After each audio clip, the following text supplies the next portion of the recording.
রাজধানীতে শীতের তীব্র ঘন কুয়াশার দাপট, সড়কে যান চলাচলে ধীরগতি। ঢাকার বাইরে ৯ জেলায় মৃদু শৈত্যপ্রবাহ, স্থবির জনজীবন।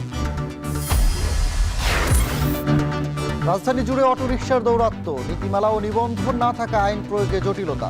কর্তৃপক্ষের উদাসীনতায় বাড়ছে দুর্ঘটনা।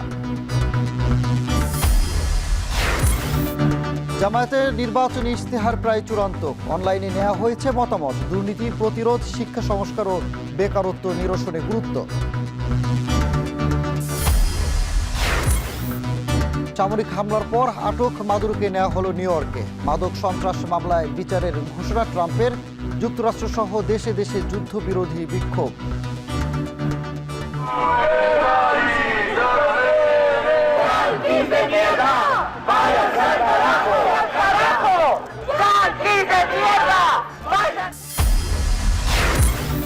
এবং মুস্তাফিজকে বাদ দিল কেকেআর। ভারতে খেলতে যাওয়া অনিরাপদ, ফেসবুক পোস্টে ক্রীড়া উপদেষ্টা। বিশ্বকাপের ম্যাচ শ্রীলঙ্কায় নিতে নির্দেশনা।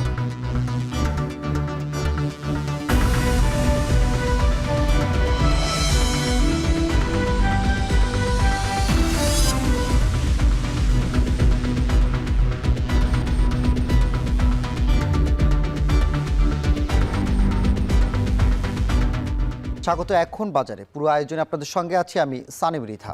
নগরীসহ সারা দেশে জেঁকে বসেছে শীত, কুয়াশার তীব্রতায় বিপর্যস্ত জনজীবন। এ বিষয়ে বিস্তারিত জানাতে কল্যাণপুর থেকে যুক্ত হবেন সহকর্মী আতিক মিসবাহ লগ্ন এবং ঢাকার বাইরে থেকে যুক্ত হবে সহকর্মীরা। আমরা শুরুতেই রাজধানীতে সহকর্মী লগ্নর কাছে যেতে চাই।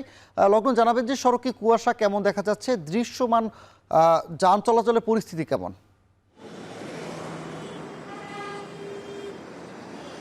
গত ঘন্টায় কিন্তু আমরা যেমনটা আপনাকে জানিয়েছিলাম যে এখানে শীতের প্রকোপ এবং কুয়াশার প্রকোপটা কিন্তু বেশি।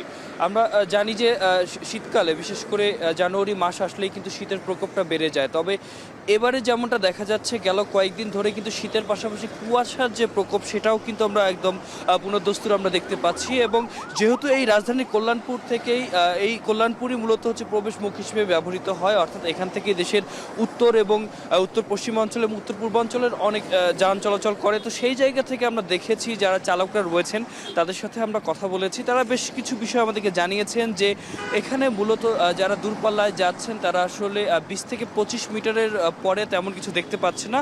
এজন্য আসলে তাদেরকে নানান ধরনের নির্দেশনা দেওয়া হয়েছে এবং বলা হয়েছে যেহেতু কুয়াশার কারণে অনেক সময় রাস্তা কিছুটা পিচ্ছিল হয়ে যায়, সেক্ষেত্রে আসলে নির্দিষ্ট একটা গতি বজায় রেখেই কিন্তু তাদেরকে আসলে এই যান চলাচল অব্যাহত রাখার একটি বিষয় রয়েছে, তেমনটি তারা আমাদেরকে জানিয়েছে।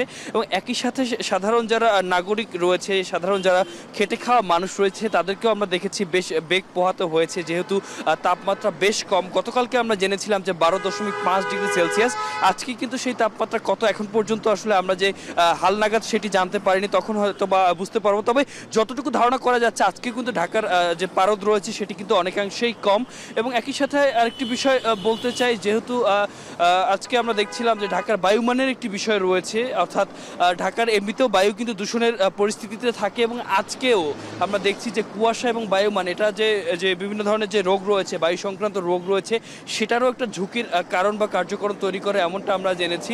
তবে শুধুমাত্র এই কল্যাণপুর নয়, এর আগে আমরা অন্যান্য জায়গাগুলোতে দেখেছিলাম, ঢাকার শহরের অভ্যন্তরের বিভিন্ন সড়কগুলোতে দেখেছিলাম, সেখানেও কিন্তু আমরা দেখেছি যে নানানভাবে কিন্তু এই যে শীতের যে প্রকোপ সেটি কিন্তু বেড়ে গেছে। এবং গতকালকে আমরা যেমনটি দেখেছিলাম যে ঢাকার বাইরেও আসলে রাজশাহী, পাবনা কিংবা নওগাঁতে কিন্তু সর্বনিম্ন তাপমাত্রা ছিল 9 ডিগ্রি সেলসিয়াস। সেই সংবাদই আমরা জানতে চাই। রাজশাহীতে রয়েছেন সহকর্মী মারুফ হাসান, চলে যাব তার কাছে। ধন্যবাদ লগ্ন। আপনার মাধ্যমে আমরা জানছিলাম কল্যাণপুরের সেই আবহাওয়ার তথ্য। এখন রাজশাহীর চিত্র কিন্তু একই রকম, সকাল থেকেই জেঁকে বসেছে রাজশাহীতে শীত। আমরা দেখতে পাচ্ছি যে সকালে যে শীতের যে তীব্রতা সেটি কিন্তু ক্রমশ আরও বৃদ্ধি পাচ্ছে এবং কুয়াশার তীব্রতাও কিন্তু আমরা এখানে দেখতে পাচ্ছি।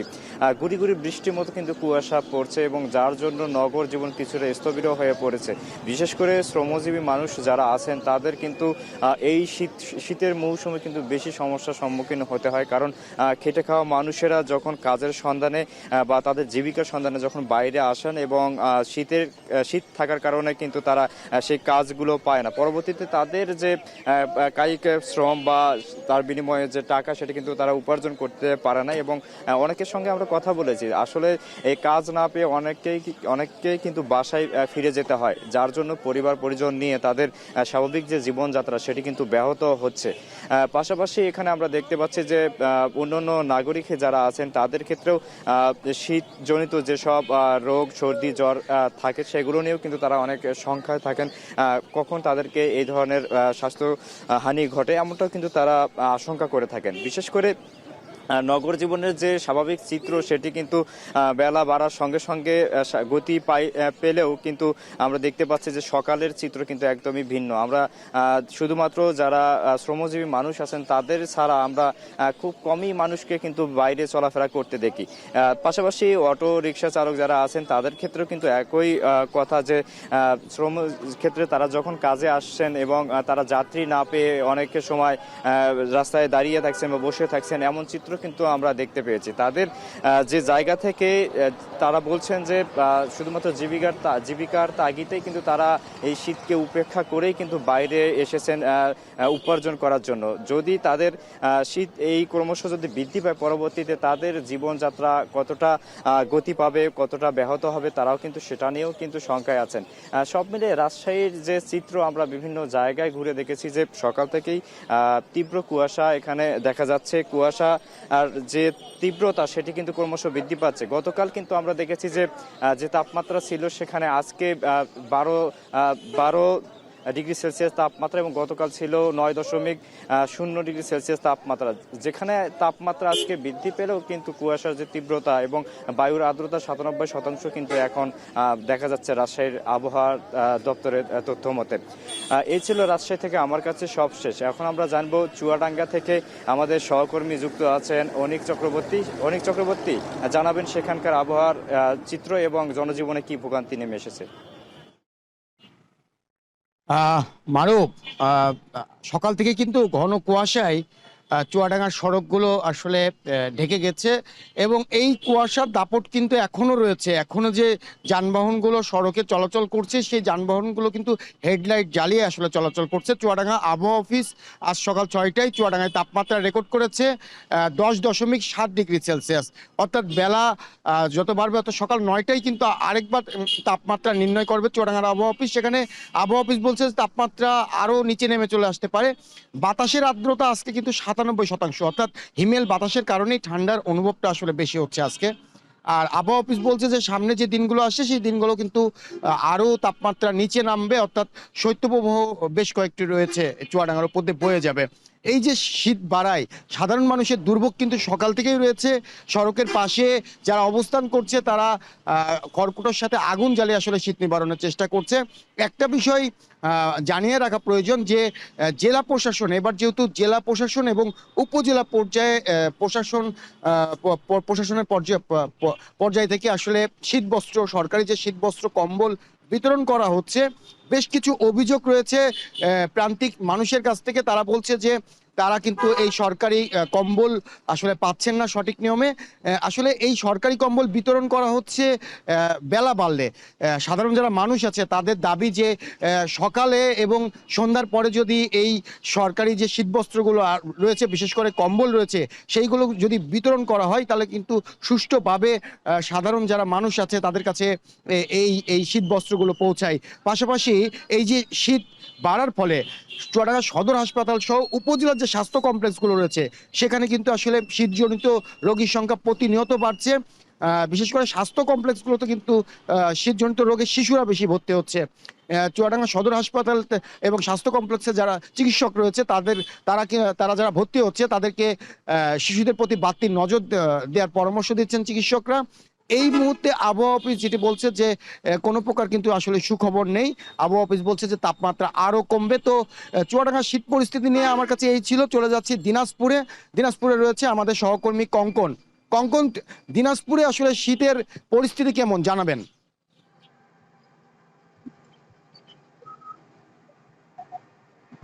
অনেক আপনাকে ধন্যবাদ।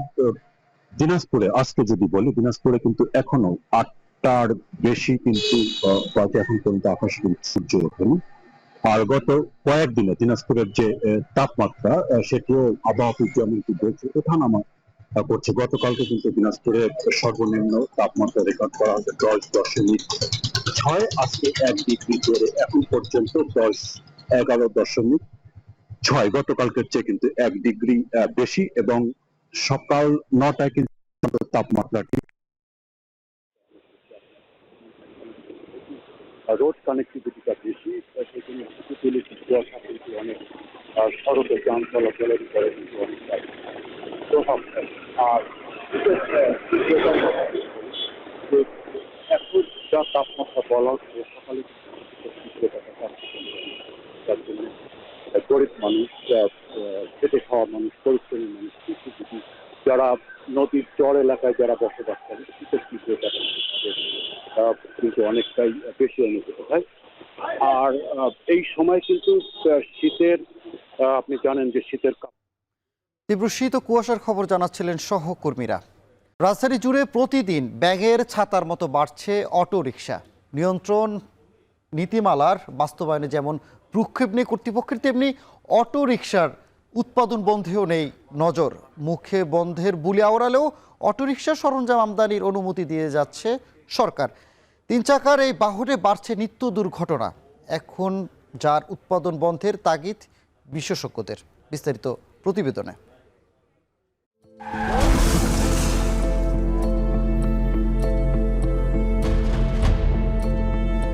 7 ডিসেম্বর ডেমরা এলাকায় অটোরিকশায় পিষ্ট হয় কিশোরগঞ্জের বাবুলের জীবনের মাঝপথে সেই প্রিয়তমকে হারিয়ে স্ত্রী ফাতেমা আক্তার আজ এক নিস্তব্ধ পাথর। একপাশে হারানো স্বামী স্মৃতি, আর বুকে আগলে রাখা একমাত্র সন্তান। আমার ভাইয়া রেসিভ করেছে।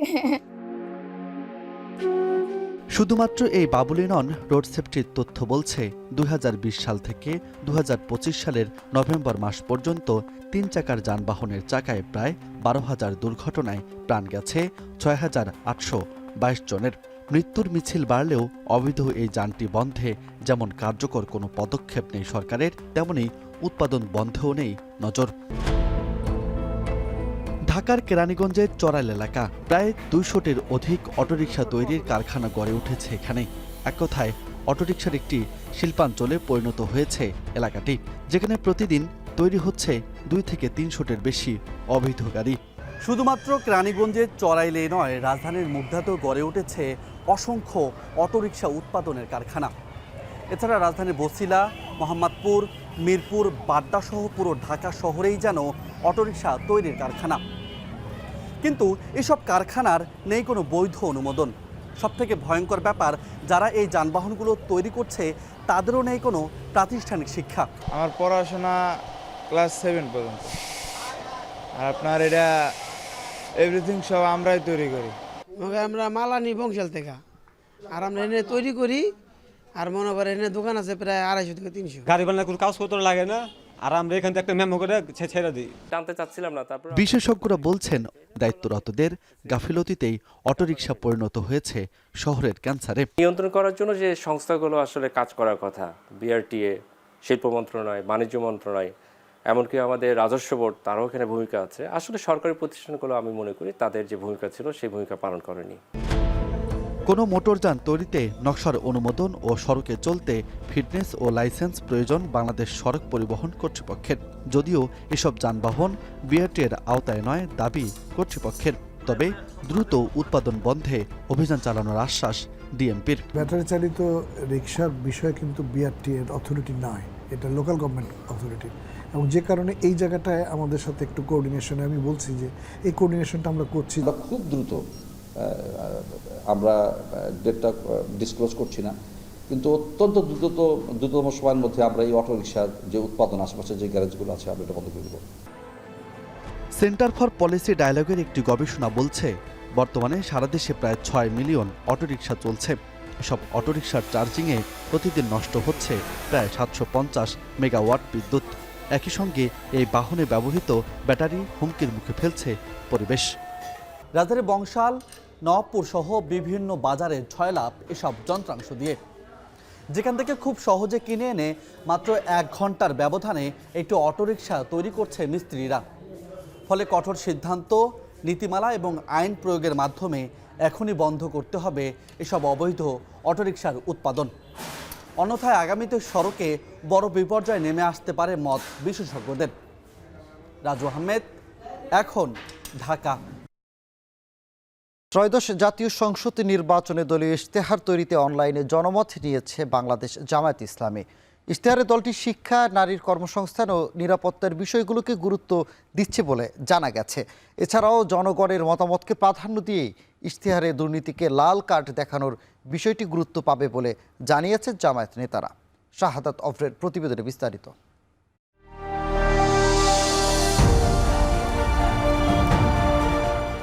2024 সালের গণঅভ্যুত্থানে রাজনৈতিক পট পরিবর্তনের পর এক নতুন সন্ধিক্ষণে দাঁড়িয়ে বাংলাদেশ। সামনে জাতীয় নির্বাচন, এই নির্বাচনে জয়ী দল কেমন বাংলাদেশ গড়বে সেই প্রশ্নই ঘুরপাক খাচ্ছে জনমনে।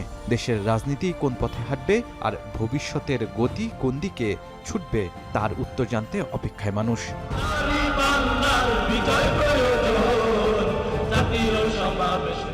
এমন প্রেক্ষাপটে অন্যতম গুরুত্বপূর্ণ দল জামায়াত ইসলামী। আসন্ন জাতীয় নির্বাচন সামনে রেখে দলটির নির্বাচনী ইশতেহার চূড়ান্ত প্রায়। পুরনো ছকে ইশতেহার সাজানোর পথে না হেঁটে ভিন্ন কৌশলে এগোচ্ছে জামায়াত।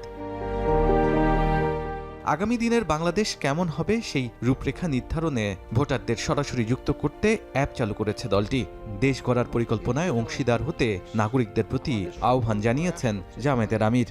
আমরা মিলেমিশে একসাথেই গড়ব আমাদের গর্বের বাংলাদেশ। এছাড়া তরুণ প্রজন্মের ভাবনা ও প্রত্যাশা জানতে চালু করা হয়েছে জেনজি জিজ্ঞাসা। এই প্ল্যাটফর্মে তরুণরা সরাসরি প্রশ্ন তুলতে পারছে রাষ্ট্র, রাজনীতি ও ভবিষ্যতের বাংলাদেশ নিয়ে। জেনারেশন জেড এমন একটা দলকে পিক করবে যে দল সৎ, যে দলের বিহেভিয়ার ভালো, যে দলের মাধ্যমে বাংলাদেশ উন্নতই হবে। বেসরকারি সেবাগুলো আসলে শহর কেন্দ্রিক এবং ব্যয়বহুল, যার কারণে সাধারণ মানুষ সেবা পান না। এদিকে জামায়াতের খসড়া ইশতেহার সম্পর্কে জানতে চাইলে দলের সহকারী সেক্রেটারি জেনারেল হামিদুর রহমান আজাদ বলেন, শিক্ষা সংস্কার, দুর্নীতিমুক্ত রাষ্ট্র গঠন এবং বেকারত্ব দূরীকরণকে সর্বোচ্চ অগ্রাধিকার দেওয়া হচ্ছে। দুর্নীতিমুক্ত বাংলাদেশ, সেই বাংলাদেশটা হবে বেকারত্বমুক্ত, বৈষম্যহীন। সেখানে প্রায়োরিটি পাবে যেটি নাম্বার 1, আমরা দুর্নীতি নির্মূল করার জন্য কিছু পদক্ষেপ বিস্তারিত আমরা নিচ্ছি। আগে নিজেদেরকে আমরা স্বচ্ছতা, জবাবদিহিতার আওতায় আনব। পাশাপাশি ইশতেহারে ভবিষ্যৎ প্রজন্মের জন্য ন্যায়ভিত্তিক, মানবিক ও টেকসই একটি রাষ্ট্র ব্যবস্থা প্রতিষ্ঠার প্রতিশ্রুতি দেওয়া হবে বলেও জানান তিনি। এছাড়াও নির্বাচনী ইশতেহারে কৃষি বান্ধব নীতি, স্বাস্থ্যসেবার উন্নয়ন, নারী কর্মসংস্থান ও অর্থনৈতিক ক্ষমতায়ন নিশ্চিত করার বিষয়টিও গুরুত্বের সঙ্গে অন্তর্ভুক্ত করা হচ্ছে। দিনমজুর এবং আমাদের দেশের জেলে, কৃষক, তাদের জন্য আমরা ফ্যাসিলিটি বাড়াবো। গৃহিণী, তাদের জন্য আমরা প্রণোদনা রাখব। বিশ্লেষকরা বলছেন, আগামী নির্বাচন অন্য সব নির্বাচনের থেকে ভিন্ন। তাই রাজনৈতিক দলগুলোকে জুলাই আকাঙ্ক্ষা বাস্তবায়নের পথ দেখাতে হবে ইশতেহারে। আধিপত্যবাদের বিরুদ্ধে কিভাবে কাজ করবে সরকার সেই ব্যাপারেও স্পষ্ট অবস্থান জানতে চায় মানুষ। তা না হলে পুরনো ব্যবস্থারই পুনরাবৃত্তি দেখা যাবে।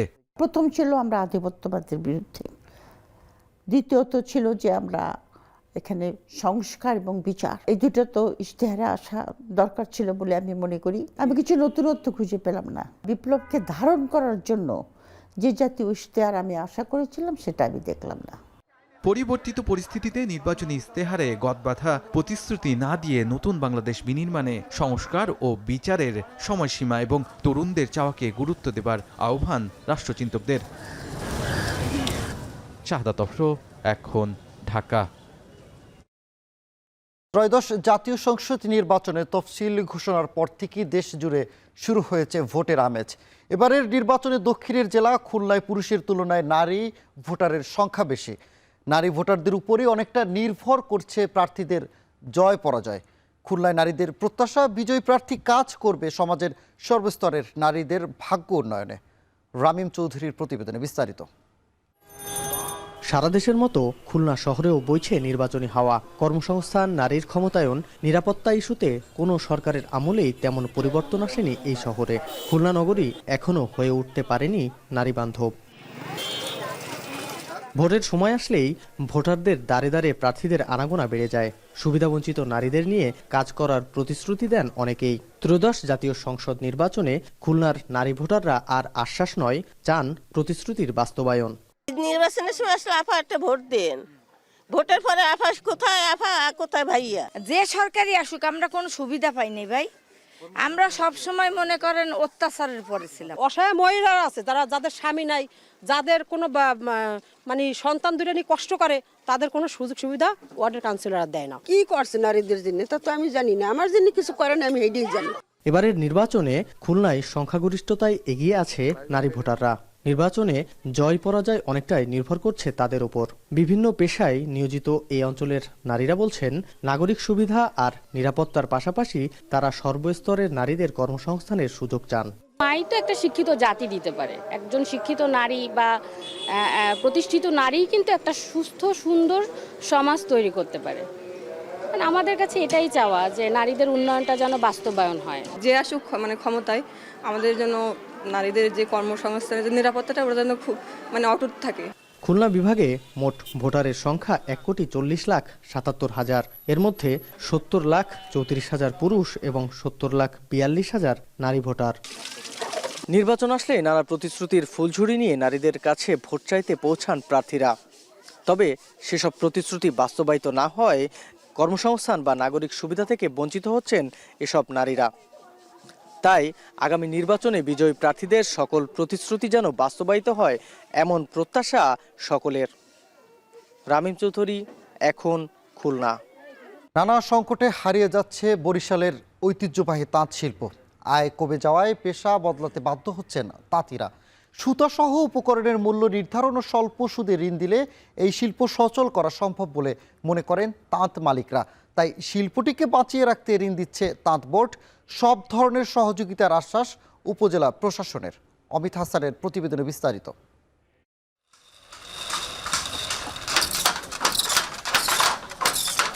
বাংলাদেশের তাঁত শিল্প প্রাচীন ইতিহাস। একসময় তাঁতিদের হাতের নিপুণ ছোঁয়ায় তৈরি হতো রং বেরঙের সুতায় বোনা চাদর, কাপড়, বেড কভার, গামছা, লুঙ্গি, ওড়না সহ নানা পণ্য। কিন্তু এখন তৈরি হচ্ছে শুধু গামছা আর মশারি। স্বাধীনতার পর থেকেই বরিশালের গৌরনদী ও আগুলঝাড়া উপজেলায় শুরু হয় তাঁত বোনা। সে সময় প্রতিটি ঘরেই তাঁত ছিল 15 থেকে 20টি। দুই উপজেলার প্রায় 4 শতাধিক পরিবারকে ঘিরে গড়ে উঠেছিল সম্ভাবনা। তবে সময়ের সঙ্গে সঙ্গে হারিয়ে যাওয়ার পথে সেই ঐতিহ্য ও সম্ভাবনার দুয়ার। বর্তমানে এ শিল্পের সাথে যুক্ত মাত্র 25 থেকে 30টি পরিবার।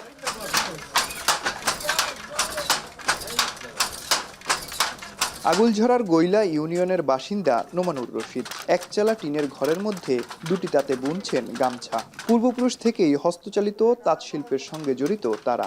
শুরুর দিকে 18টি তাঁত চলত তাদের এই বাড়িতে, কিন্তু এখন নানা সংকটের মুখে পড়ে আছে মাত্র 3টি।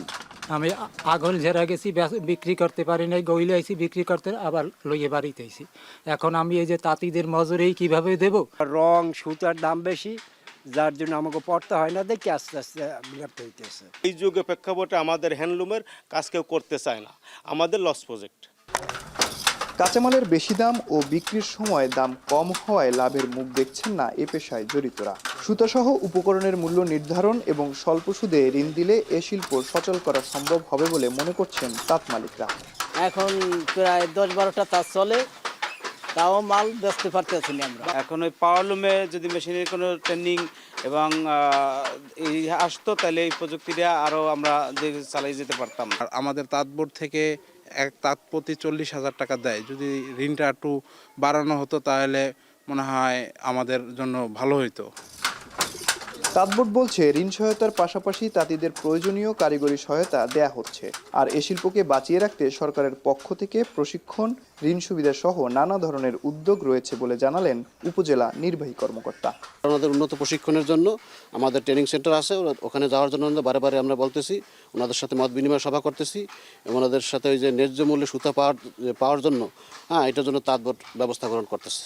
সম্পর্কিত সহযোগিতা চাই, তাদেরকে টিকিয়ে রাখার জন্য না, শুধু তাদেরকে আমরা ভবিষ্যতে সমৃদ্ধ করার জন্য এবং এই ঐতিহ্যটাকে সারা বাংলাদেশে নয়, শুধু বিশ্বের কাছে ফুটিয়ে তোলার জন্য আমরা যা যা কিছু করা লাগে আমরা প্রশাসনের পক্ষ থেকে সব কিছু করব। ক্রমাগত লোকসান, প্রয়োজনীয় পুঁজির অভাব, দফায় দফায় কাঁচামালের মূল্য বৃদ্ধির কারণে বিলুপ্তির পথে এই তাঁত শিল্প। সরকারি পৃষ্ঠপোষকতা পেলে তাঁত শিল্পের পণ্য দেশের চাহিদা মিটিয়ে বিদেশে রপ্তানি করে বৈদেশিক মুদ্রা অর্জন সম্ভব বলে মনে করছেন সংশ্লিষ্টরা। অমিত হাসান, এখন, বরিশাল। হিলিতে আগাম জাতের আলু তুলতে ব্যস্ত সীমান্তবর্তী এলাকার চাষিরা। লাভের আশায় আলু চাষ করলেও এবার বড় ধরনের লোকসানের আশঙ্কায় তারা। গেল বছরের তুলনায় প্রায় 4 গুণ কম দামে বিক্রি সব আলু। কোল্ড স্টোরেজ ও বাজারে পুরাতন আলুর সরবরাহ বেশি থাকায় নতুন আলুর দাম কম বলছেন ব্যবসায়ীরা। বিস্তারিত সোহেল রানার প্রতিবেদনে। উপজেলার মাধবপাড়া এলাকায় প্রতি বছর আগাম জাতের আলু চাষ করেন কৃষকরা। তবে এবার শুরু থেকে আলুর দামের চিত্র ভিন্ন। লাভ নয়, বরং লোকসানের ভারে নুয়ে পড়েছে কৃষকের ব্যয়ের খাতা। গেল বছর এ অঞ্চলে প্রতিমন ক্যারেজ আলু 2400 থেকে 2600 টাকা দরে বিক্রি হলেও এবার বিক্রি হচ্ছে মাত্র 600 টাকা মন দরে। আর রোমানা জাতের আলু 2800 থেকে 3000 টাকা বিক্রি হলেও এবার বিক্রি হচ্ছে 1200 টাকা মন দরে। ফলন ভালো হলেও প্রায় 4 গুণ দাম কমেছে আগাম জাতের আলুর। আগাম আলু লাগায় 2 টাকার আশায় দাম পাওয়ার জন্য এবারে একটু লাগায় কোনো দাম নাই, দর নাই। সারের দাম বেশি, পানির দাম বেশি, কৃষকের দাম বেশি, এগুলা দিয়ে আমাদের কোনো পত্তা নাই। এবারে বিক্রি হচ্ছে 550 থেকে 600 টাকা প্রতি মন। এবার লস হচ্ছে 5 থেকে 6000 বা 8000 টাকা লস হচ্ছে। আলুর আবাদ তুলে আমাদের কোনো লাভ তো থাকলো, মানে আমরা লসের প্রতি এখন 1,30,000 বদলে এখন অর্ধেক টাকাটা আসছে। আমরা এই আলুর দাম পাচ্ছি না এই কারণে যে স্টোরে প্রচুর পরিমাণ আলু আছে, পুরাতন আলু, এই জন্য আমরা এতে ঘাটতি গেছি। প্রতি বিঘায় 20 থেকে 25,000 টাকা খরচে ফলন মিলেছে 45 থেকে 50 মন পর্যন্ত। আর এসব আলুকে কেন্দ্র করে গড়ে ওঠা অস্থায়ী পাইকারি হাটেও কমেছে বিক্রি ও লেনদেন। গেল বছর প্রতিদিন 1 কোটি টাকার বেশি আলু বিক্রি হলেও এবার হচ্ছে মাত্র 20 থেকে 25 লাখ টাকা। চাহিদা না থাকায় এমন পরিস্থিতি বলছেন দেশের বিভিন্ন স্থান থেকে আসা পাইকাররা। গত বছরে কিনছে 3000 টাকা মন, 2800 টাকা মন। আর এবছর পুরনো আলু থাকার কারণে আলু পুরনো আলু বিক্রি 4 টাকা 9 টাকা, নতুন আলু বিক্রি হচ্ছে 1500 টাকা কেজি। একসঙ্গে আগুর জাত আলুটা ওঠার কারণে কৃষকেরা দাম পাচ্ছে না। অল্প দাম ভাই মোকামে খাওয়াছো না তো, অল্প দামে কিনলে কি করবেন? কম মোকামে লেগে তো আমাকে খাচ্ছে, আমাকেও তো টেবিল টাকা শেষ। এদিকে আগাম জাতের আলু আবাদ বাড়াতে কৃষকদের সব ধরনের সহযোগিতা দেওয়া হয়েছে বলে জানান উপজেলা কৃষি কর্মকর্তা। আগাম জাতের আলুটা আসলে সময় কম লাগে এবং সাশ্রয়ী, এবং কৃষকরা আসলে এই জন্য এই আগাম আলুর প্রতি দিন দিন উৎসাহী হচ্ছে। এবং আমাদের কৃষি বিভাগ থেকে তাদেরকে সব ধরনের প্রয়োজনীয় পরামর্শ আমরা দিচ্ছি। সেক্ষেত্রে মাঠ মনিটরিং এবং যেসব আন্তঃপরিচর্যা আছে সময় মতো, সেই বিষয়গুলো সম্পর্কে আমাদের যে মাঠ পর্যায়ে উপসহকারী কৃষি কর্মকর্তাগণ আছেন তারা প্রতিনিয়ত তাদেরকে সেই পরামর্শগুলো দিয়ে যাচ্ছেন। সীমান্তবর্তী এলাকার এবার 150 হেক্টর জমিতে আগাম জাতের আলুর আবাদ হয়েছে। কৃষকের উৎপাদিত ফসলের ন্যায্য মূল্য নিশ্চিতে কাজ করবে সরকার, এমন প্রত্যাশা এ অঞ্চলের চাষিদের। সোহেল রানা, এখন, হিলি। এবার আন্তর্জাতিক প্রসঙ্গ। ট্রাম্পের নির্দেশে ভেনেজুয়েলা থেকে প্রেসিডেন্ট মাদুরো ফার্স্ট লেডিকে তুলে আনার প্রতিবাদে বিক্ষোভ হয়েছে বিশ্বের নানা প্রান্তে। মার্কিন আগ্রাসনের বিরুদ্ধে রাজপথে ছিলেন খোদ যুক্তরাষ্ট্রের নাগরিকরা। এদিন প্রতিবাদী জনতার ঢল নামে নিউ ইয়র্কের সিটি টাইমস স্কোয়ারে। বাদ পড়েনি যুক্তরাষ্ট্রের রাজধানী ওয়াশিংটন ডিসি। হোয়াইট হাউসের সামনে জড়ো হয়ে ট্রাম্প বিরোধী স্লোগান দিতে দেখা গেছে বিক্ষোভকারীদের। খোদ মার্কিন নাগরিকদের একাংশ মনে করেন ভেনেজুয়েলার জ্বালানি তেল, স্বর্ণ ও খনিজ উৎপাদনের উপর নজর থাকা এই সামরিক অভিযানের নির্দেশ দিয়েছেন ট্রাম্প। মাদুরোকে আটকের পর রাত থেকে মার্কিন আধিপত্যবাদের বিরুদ্ধে রাজপথে ছিলেন Argentina, Colombia, Greece, Spain, Italy, Cuba ও মেক্সিকোর সাধারণ মানুষ। এদিকে মার্কিন ঔপনিবেশিক আগ্রাসনের বিরুদ্ধে লড়াই চালিয়ে যাওয়ার প্রতিশ্রুতি দিয়েছেন বেশিরভাগ ভেনেজুয়েলান।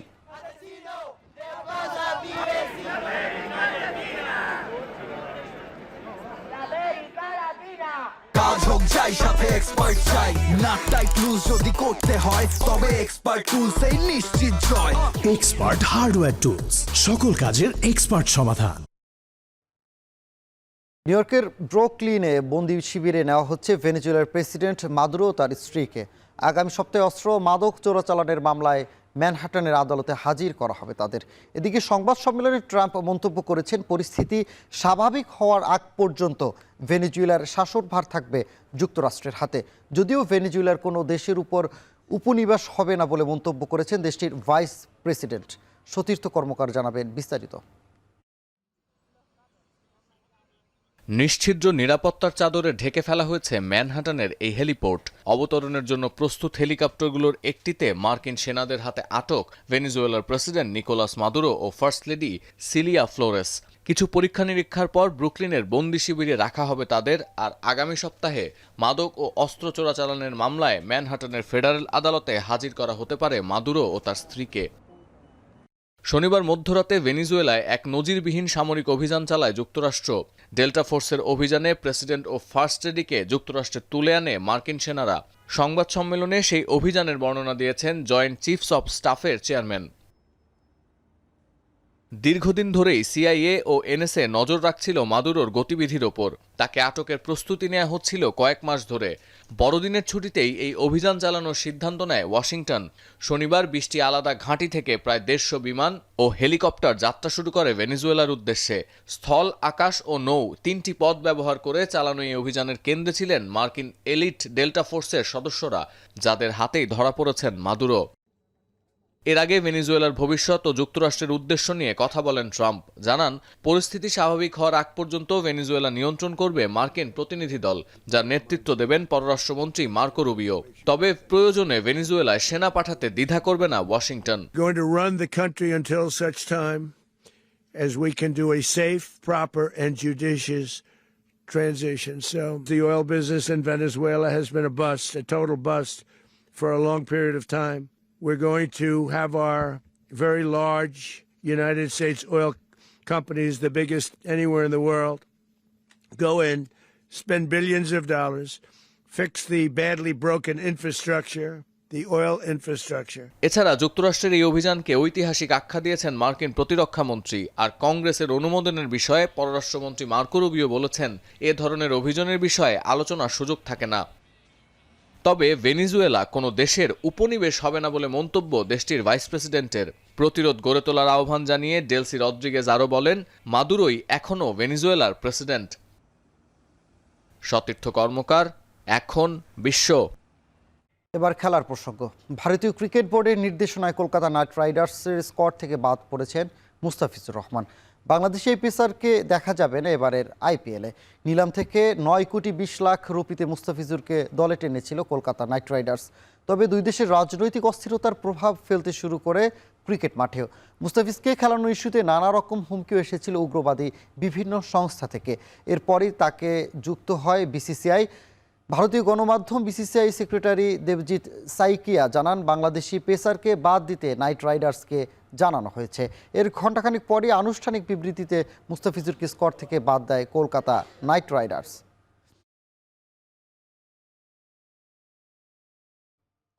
ক্রিকেটার মুস্তাফিজুর রহমানকে দল থেকে বাদ দিতে কলকাতা নাইট রাইডার্সকে বিসিসিআই নির্দেশ দেয়। সামাজিক যোগাযোগ মাধ্যমে এর তীব্র নিন্দা জানিয়েছেন ক্রীড়া উপদেষ্টা আসিফ নজরুল। শনিবার রাতে ফেসবুক পোস্টে তিনি জানান, যেখানে বাংলাদেশের একজন ক্রিকেটার চুক্তিবদ্ধ হওয়া সত্ত্বেও ভারত খেলতে পারেন না, সেখানে বাংলাদেশের গোটা ক্রিকেট টিম বিশ্বকাপে খেলতে যাওয়া নিরাপদ মনে করে না বাংলাদেশ। বিসিবি যেন সেই কথাই আইসিসিকে জানিয়ে দেয়। এছাড়া বাংলাদেশের বিশ্বকাপ খেলাগুলো শ্রীলঙ্কা আয়োজন করতে অনুরোধ জানানোর নির্দেশনা বোর্ডকে দেওয়া হয়েছে বলেও জানান তিনি। ক্রীড়া উপদেষ্টা উল্লেখ করেন, বাংলাদেশে আইপিএলের সম্প্রচারও যেন বন্ধ করে দেওয়া হয় এমন অনুরোধ তথ্য ও সম্প্রচার উপদেষ্টাকে জানানো হয়েছে। কোনো অবস্থাতেই বাংলাদেশের ক্রিকেটার ও বাংলাদেশকে অবমাননা মেনে নেওয়া হবে না বলেও ফেসবুক পোস্টে জানান আসিফ নজরুল। এদিকে কট্টরপন্থী হিন্দুত্ববাদী সংগঠনের দাবির মুখে আইপিএল থেকে মুস্তাফিজুর রহমানের নাম প্রত্যাহারের পর বৈঠক করেছে বাংলাদেশ ক্রিকেট বোর্ড। শনিবার রাত 9:30 থেকে অনলাইনে শুরু হওয়া এই বৈঠক চলে প্রায় 2 ঘন্টা। সবাই ভারতের আসন্ন টি-20 বিশ্বকাপে বাংলাদেশের ক্রিকেটারদের নিরাপত্তা সংক্রান্ত ইস্যুতে আলোচনা হয়। জরুরি এই সভায় ভারত বাংলাদেশের ক্রিকেটারদের নিরাপত্তার বিষয়ে নিশ্চিত হতে আইসিসির কাছে চিঠি পাঠানোর বিষয়ে সিদ্ধান্ত হয়।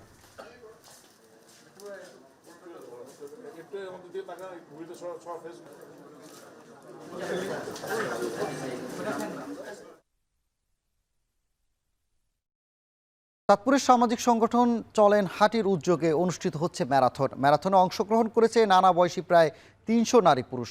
এ নিয়ে আরও জানাতে চাঁদপুর থেকে যুক্ত হচ্ছেন তালহা জুবায়ের। তালহা, জানাবেন যে ম্যারাথনের আয়োজকরা কি বলছেন, অংশগ্রহণকারীদের মধ্যে উৎসাহ কেমন দেখছেন?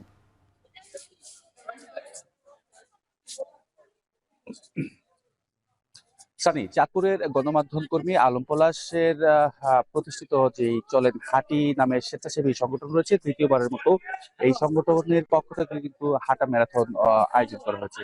আজকের এই আয়োজনে নানা বয়সী, নানা শ্রেণী পেশার অন্তত 300 নারী পুরুষ কিন্তু অংশগ্রহণ করেছে এবং দ্বিতীয়বারের মতো এই আয়োজনে অংশগ্রহণ করতে পেরে যারা সকাল সকাল আসলে হাঁটা চর্চা করে থাকে তারা কিন্তু বেশ উদ্বেলিত, আনন্দিত। এবং আমরা দেখতে পাচ্ছি যে শহরের নানান সড়কগুলো ঘুরে যারা প্রতিযোগী ছিল তারা কিন্তু আবার যেই জায়গা থেকে শুরু হয়েছে শহরের সরকারি কলেজ মাঠ, সেখানে কিন্তু আসলে এই প্রতিযোগীরা উপস্থিত হচ্ছেন এবং আসলে তাদের মধ্যেও কিন্তু এক ধরনের একটা উচ্ছ্বাস আমরা দেখতে পেয়েছি। শীতের এই সকালে তারা হাঁটতে বেরিয়েছেন এবং সেখানে আসলে প্রতিযোগিতা করছেন।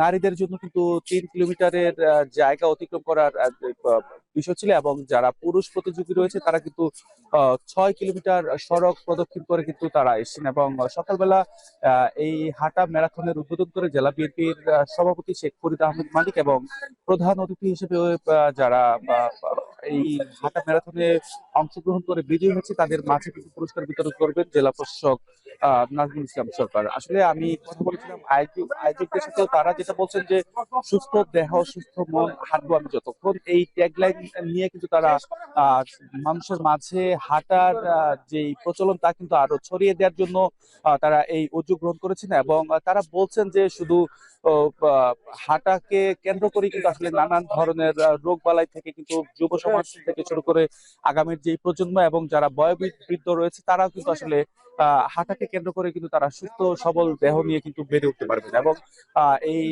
হাঁটা ম্যারাথনের পাশাপাশি যারা প্রতিযোগী রয়েছে তাদের সুস্বাস্থ্যের জন্য কিন্তু তারা এখানে একটি মেডিকেল ক্যাম্প করেছেন। আসলে সবকিছু মিলিয়ে এই শীতের সকালে একটি বেশ উষ্ণ পরিবেশে কিন্তু বিরাজ করছে যারা এই অংশগ্রহণ করেছেন হাঁটা ম্যারাথনে।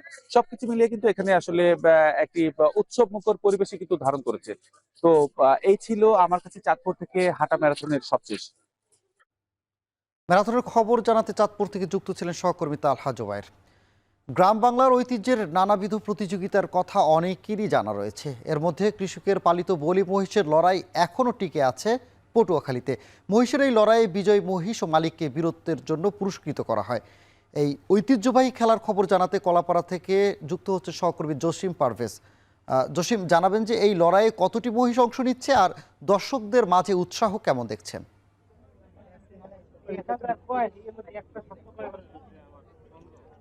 সানি, আপনি জানেন যে বাংলাদেশের যে দক্ষিণবঙ্গে কিন্তু মহিষের লড়াই সেটি কিন্তু নানা বন্ধকতার মাঝেও টিকে আছে। কেননা এখানে কিন্তু নানা আইনি জটিলতা থাকা সত্ত্বেও গ্রামীণ যে জনপদ রয়েছে এই জনপদের যারা খুব আদর যত্নে করে এবং বীরত্ব গাথা যে সকল মহিষ পালন করে সেই মহিষের লড়াইয়ের মাধ্যমেই তাদের কিন্তু জানান দিচ্ছেন যে পরিবার এবং তাদের যে মহিষের যে লড়াই হয় সেগুলো উপকূলীয় অঞ্চলের একটি মানে গৌরবের বিষয় হয়ে দাঁড়ায়। তো এখন দুর্যোগপূর্ণ আবহাওয়া, সেটি হচ্ছে যে প্রচণ্ড ঘন কুয়াশার কারণে কিন্তু এখন সকাল 8টায় মহিষের লড়াই থাকার কথা শুরু হওয়ার কথা থাকলেও সেটি সম্ভব হয়নি। তারপরেও কিন্তু এখানে স্থানীয় যে প্রশাসন রয়েছে প্রশাসনের বাধ্যবাধকতায় এখন পর্যন্ত অনিশ্চিত হয়ে পড়েছে যে এই মহিষের লড়াইটি অনুষ্ঠিত করা সম্ভব হবে কিনা। কারণ এখানকার যে অ্যানিমালস লাভার্স যে সংগঠন রয়েছে সেখানকার যে সমন্বয়ক বাইজিৎ মুন্সির সঙ্গে আমরা কথা বলেছি, তিনি বলেছেন যে আসলে আইনি বাধ্যবাধকতার কারণেই কিন্তু এখানে মহিষের লড়াইটি অনুষ্ঠিত করার জন্য এখানে স্থানীয় প্রশাসনের নিষেধ রয়েছে। সে কারণেই কিন্তু এই যে মহিষের লড়াই সেটি অনুষ্ঠিত হবে না, এমনটি সর্বশেষ আমরা জানতে পেরেছি। কিন্তু আমরা এখানে এসে দেখেছি যে উপকূলীয় অঞ্চল বরিশাল বিভাগীয় শহর, বরগুনা জেলা শহর সহ বিভিন্ন স্থান থেকে এখানে হাজার হাজার মানুষ, নারী পুরুষ এসেছেন তারা এই মহিষের লড়াই দেখবেন বলে। কিন্তু এখন যে অবস্থায় দাঁড়িয়েছে সে অবস্থায় মহিষের লড়াইটি অনুষ্ঠিত না হওয়ার সম্ভাবনাই কথা ব্যক্ত করেছে আয়োজকরা। এখানকার যে মহিষের মালিক রয়েছেন, যে এখানকার যে সোহেল মীরা এবং মুজিবার ফকির, তারা বলছেন যে তারা এখন প্রশাসনের বাধ্যবাধকতার কারণেই মহিষের লড়াইটি অনুষ্ঠিত করতে পারবেন না। এই ছিল আমার কাছে সবশেষ। পটুয়াখালী থেকে ঐতিহ্যবাহী মহিষের লড়াইয়ের খবর জানাচ্ছিলেন সহকর্মী জসিম পারভেজ। শেষ করছি এখন বাজার, তবে তার আগে শিরোনামগুলো জানাবো আরও একবার।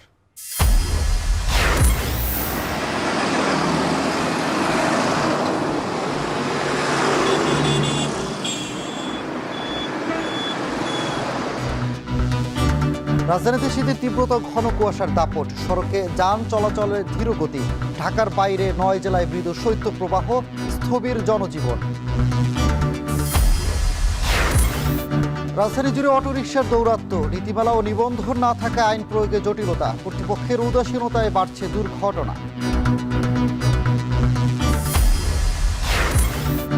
জামায়াতের নির্বাচনী ইশতেহার প্রায় চূড়ান্ত, অনলাইনে নেওয়া হয়েছে মতামত। দুর্নীতি প্রতিরোধ, শিক্ষা সংস্কার ও বেকারত্ব নিরসনের গুরুত্ব। নিউ ইয়র্কের ব্রুকলিনে বন্দি শিবিরে ভেনেজুয়েলার প্রেসিডেন্ট মাদুরো। আগামী সপ্তাহে তোলা হবে ম্যানহাটানের আদালতে। যুক্তরাষ্ট্রসহ দেশে দেশে বিক্ষোভ।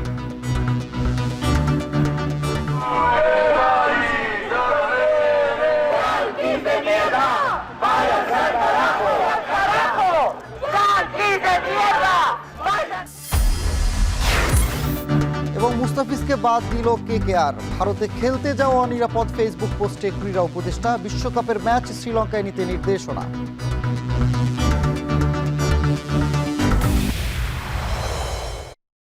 এই ছিল এখন বাজারে। এখন টেলিভিশন ওয়েবসাইটে দেখতে ভিজিট করুন www.এখন.tv। এছাড়া ফেসবুকে দেখতে ভিজিট করুন facebook.com/tv.এখন এবং ইউটিউবে দেখতে ভিজিট করুন youtube.com/c/এখন tv।